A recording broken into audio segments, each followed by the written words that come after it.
So hi, welcome back to my channel. So I don't know if I'm training sa Notion So I think I probably have a lot more.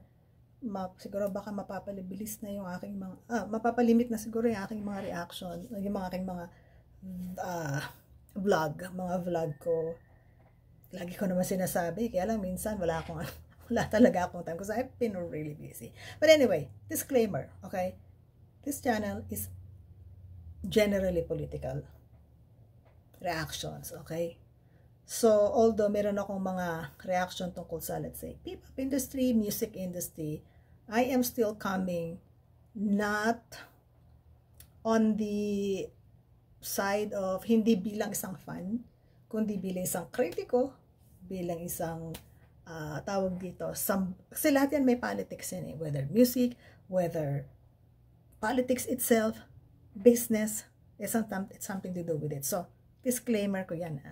So, yung mga mahihina ang loob at yung mga sensitive at yung lalo na yung mga millennials, younger millennials at saka Gen X, alam mo na yung mga yan when it comes to something that will trigger you, medyo lumayo na kayo dito sa channel to. Anyway, ano pag-usapan natin? Pag-usapan natin ay etong BINI, yung kanilang, teka, buksan ko nga yung aking shucks, nawala ako, yung aking Notion.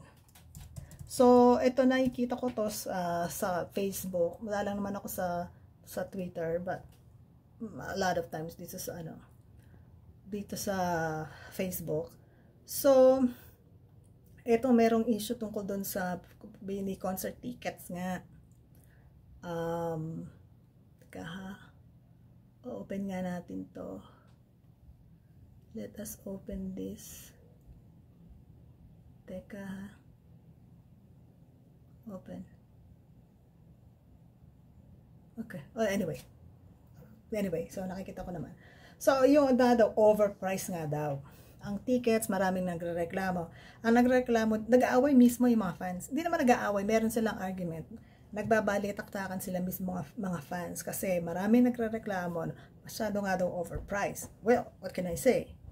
Ang aking opinion dyan is that if your audience, your target audience is already telling you, hey, this is a little too expensive, you have to listen because that's your target. Kasi alam natin, ang ano ng BINI, ang tawag dito, ang target audience ng BINI, because of their music, masa ang kanilang ang kanilang target audience kasi yung kanilang music is more novelty, di ba? Yung mga alang nakasanayan natin, yung mga panahon ng mga sex bomb dancers, yung mga madaling matandaan, madaling sa ulo, there's a pattern. Maybe yung music ng BINI is a little bit more upgraded kasi syempre mas magaganda yung kanilang mga videos. Tapos meron talaga na pag-aral, alam mo yun, yung mga dance sequence, mas napagandaan. But that's the same, the music is pang masa. So kung isa-set aside mo, parang iniitsapwera mo yung sarili mong fandom, then there is something wrong. You have to listen to the fans. Kaya lang, sabi ko nga, well, I mean, ano ba yung magagawa ng BINI? The members themselves. They're not, I don't know how much creative freedom they are given. I don't think nakakasulat na ba sila ng sarili ng mga kanta? And if they do, pinapayagan ba sila ng kanilang management? That is the disadvantage kapag meron kang management you're not managing yourself. There's a lot more limitation comparing to if you own the company, right? So anyway, yeah, I mean, ano ba siya? Justified ba siya? No. Why? Because your fandom cannot afford it. May nagsasabi, meron ako nakikita na, bakit pag mga K-pop mo dumarating dito, ano kayo, tawag dito, na-afford nyo. And yung nakaka-afford, then they buy it. Paano yung mga hindi? Karamihan dito mga estudyante. Karamihan dito, mga bata, yung mga tipo, 9 years old. Sa kanila hihingi yan. Di syempre sa parents nila. Alright, so, yeah, it is overpriced. If your target audience is already telling you it is overpriced, hindi lang naman ito, parang hindi naman ito the first time na nangyari na merong mga kaguluhan nangyayari sa kanilang overpriced na chuva chenes. Light stick, di ba? Naglabas sila ng light stick at maraming nagreklamo na, alam mo, subpar ang quality, but it's way overpriced. Ang justification or ang mga kachuva chenes nila na ang sabi, hindi pa naman yan yung official na light stick. It doesn't matter. Kandali. Anin ko lang tong aking chuva chenes na to. Yung ko nakikita ko na kapitbahay ko. It doesn't matter. Kayo pa rin na nagbebenta. It still is overpriced. Kasi, well, how do you know it's overpriced? If you're comparing it to a similar product, they have a better quality, pero mas mura, then yours is overpriced. It's not rocket science. So, regardless kung how much you justify that, saying na hindi pa naman siyang official light stick. Kung ang nagbebenta, it's the same company, it still is overpriced. Pwede mo, maniniwala pa ako kung ano yan kung alam mo yun yung parang knock-off, tapos merong ibang nagbebenta, tapos ginagamit yung kanilang brand, but it's the company itself selling it overpriced. Ang problema dyan, di naman Bini. Ang problema dyan, yung kanilang management. Kasi yung management lang, let's face it, ako in my opinion, yung management, ABS-CBN, kupal yan. Kupal. It's my opinion, and I don't care what you say. And I have a long vlog before. I think it was about, yung tungkol sa, when I was talking about BGYO, and then I was talking about why itong mga producers na to we could have been kumbaga dapat tayo ang nasa katayuan ng Korea when it comes to that, but our mga producers dito sa Pilipinas, they don't want to invest long. They don't have alam mo yun, wala silang vision. Ang sa kanilang is okay, merong itong artista na to, itong talent na to, sikat ngayon, I will milk the heck out of it, and then I will move on.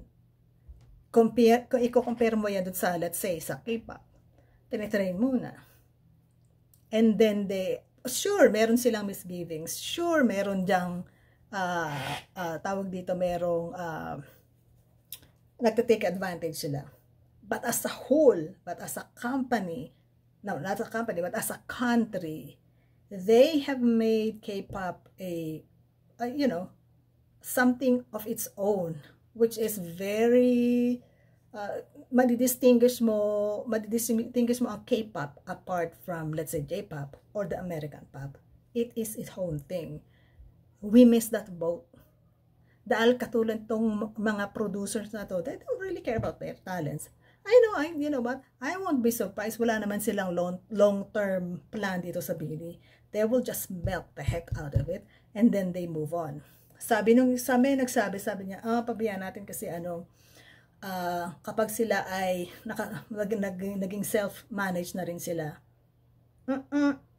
You think they will be able to self-manage? I don't see that. You know why? Kasi yung management nila ay kupal.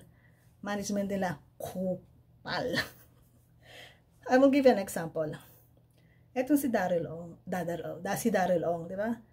Homegrown music yan. Homegrown talent yan ng ABS-CBN. They ban him. For what? Kasi I don't know kung sinabi na niya yan dun sa kanyang YouTube channel. I think sa YouTube in-explain niya kung bakit siya hindi na lumalabas sa ABS-CBN. Homegrown talent nila yan and then napilitan siyang wala siyang sinasabi, but then nung marami nang nagsasabi sa kanya na wala kang utang na loob, marami nakakapansin, bakit nag-guest ka sa ABS, sa Channel 7, pero hindi ka hindi ka na pumupunta sa Channel 2, sa ABS-CBN, Channel 2 at that time, ABS-CBN. So napalitan siyang mag-explain na, even if I want to, I can't because they banned me. You know why? Because nung sa kainitan ng franchise, you know what, renewal nitong ABS-CBN. I'm not sure kung meron ng decision or wala pa. But during that time, nagbigay lang siya ng financial advice. Ito kay Bugoy. Stating, ang sabi lang niya is that, well, you know what, risky ang investment na yan kasi, yun nga, dahil sa kanilang situation. Ang kalaban nila gobyerno, mahirap yung gobyerno ba naman ang kalaban mo? That's all he said. Wala siyang sinasabi na kampi ako dito, itong kinakampihan ko, mali sila. It's just a financial tawag dito, suggestion or a financial suggestion, just helping a friend. They banned him. Ganun lang sila kakupal. So I don't care if I don't care kung kayo ay mga ABS-CBN, but that's for me, yan ang pinagkukunan ko ng reason. That's the reason why I believe, and I don't think that Bini will be able to duplicate what SB19 did. I don't want to compare sila doon kasi nag-aaway na rin itong grupo na to ayoko nang makisama. Parang it's just, I just don't have the energy. But anyway, they won't be able to because I don't think they will allow, especially at the peak of their career. No, I don't think they will be able to do it. It will be nice kasi magkakaroon sila ng freedom. Kasi kahit sabihin nyo na mas maganda kung meron kayo management, but as an artist, as yung mga tag dito, may mga in the field of creation, in the field of movies, music, and all that kind of stuff, it is very important for the artist to be able to have a creative freedom. And I'm sorry, I don't think they will be able to do that. So yeah, so right now, ang feeling ko dahil nga siguro bumabawi sila dahil sa, well, nawalan sila ng network, so dami silang babayaran, so they will just melt the heck out of this group. Well, you know what, I'm happy that they are, kasi pang ilan na bang album nila to, or may album pa ba ngayon? Parang puro single na lang ata ngayon, di ba? Parang wala na talagang or mini album na lang ata ngayon ang lumalabas. But anyway, what I'm saying here is that congratulations to them. But at the same time, yeah, the sad part of it is that their management is just going to milk the heck out of them, and then when it's alam mo yun, nawala na yung lumamlam na, then they will just move on. Ganon talaga ang music industry in the Philippines. It's historically like that. So, kung baguhin nila, kung magbago sila, then that's good. But knowing them, knowing this company, at yung mga may-ari niyan, mga kupal yung mga yan. Kupal. So, anyway, what am I going to say? So, yun nga. So, merong mga comparison nga na,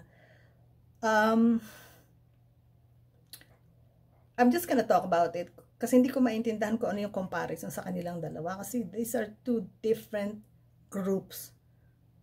A boy, girl, and a girl group, a girl group and a boy group. Hindi ko lang paano pinag-aawayan nila. Ano ba yung pinag-aawayan nyo? That's two different things, two different animals. Meron akong hinuha, kumbaga. But I will save that for another day. So anyway, that is my Marites reaction sa mga nangyayari sa kung deserve ba nila na magtaas. Well, I hope naman yung mga, alam mo dito, yung mga manonood, it's worth it. Kasi daw, ganito at ganyan, kasi daw yung mga, I hope na paghandaan nila yung talagang sobrang ganda. Pero kung itingnan natin kung ano yung quality ng concert. Kasi kung mga usual concert lang din, lugi yung manonood. You cannot expect that, or you cannot compare that to international, dun sa mga international na talents, because that in itself is totally different. Kasi syempre, international yun eh. Tsaka mas sikat na sila eh. Sure, sakat ng BINI. Pero bago lang sila. Wala pa rin talaga silang masyadong napatunayan. But anyway, I mean, hindi natin pwedeng sisihin ang members. Ang pwede nating sisihin ay ang kupal na management. Kasi ang members, they really have nothing to do with it. We don't even know. Are they compensated well? O pambayad din ng utang ng kanilang company? Or sila ngayon ang sa kanila mismong balikat na kasalalay ang buong Lopez, alam mo yon, corporation. That's what it sounds to me. Yeah, I mean, am I a fan? I mean, I like the music. Pinapakinggan ko. It's in my playlist. But like a diehard fan, I'm okay. I mean, if they're there, they're there. If they're not there, they're not there. So, sa mga nakakakilala dyan, yung mga nakaka-follow, yung nanonood na ng channel ko, they know that I'm a fan of SB19. However, yung kanilang mga individual na, na projects, I don't really follow. I don't know, because I like them as a group. That's it. So, kung meron silang, let's say, si Ken, meron siyang sariling, ganap, I don't really follow it. So, kung andyan yung, yung kanyang solo projects, okay. Kung meron, okay din. It doesn't, I don't give too much, yung attention to sa kanilang mga individual projects. I just like them as a group. Just my personal preference. So anyway, hahaba na naman to. And I will see you again in my next video. Bye-bye.